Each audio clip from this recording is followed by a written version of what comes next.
नाशिक शहरासह जिल्हाभरात झालेल्या मुसळधार पावसानं नाशिक जिल्ह्यातील अनेक धरण प्रकल्पांमध्ये आता निम्म्यापेक्षा अधिक पाणी साठा जो आहे तो झालेला आहे। धरणातील पाणी पातळीमध्ये देखील मोठ्या प्रमाणात वाढ झालेली आहे।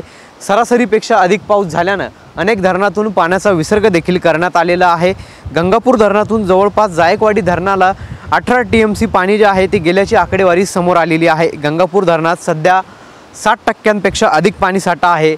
तर जिल्ह्यातील अनेक जे बाम, बावली, आळंदी, वालदेवी, भोजापूर यासारखी जी अनेक धरण प्रकल्प आहे हे देखील 100% भरलेली आहेत।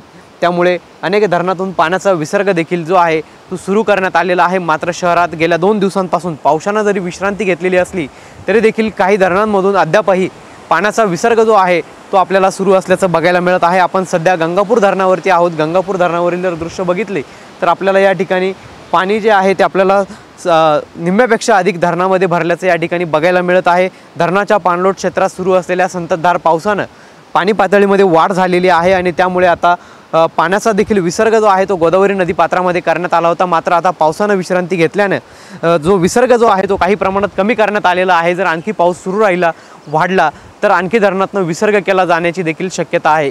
कॅमेरा पर्सन आकाश अवलेसह पवन येवले, TV9 मराठी, नाशिक।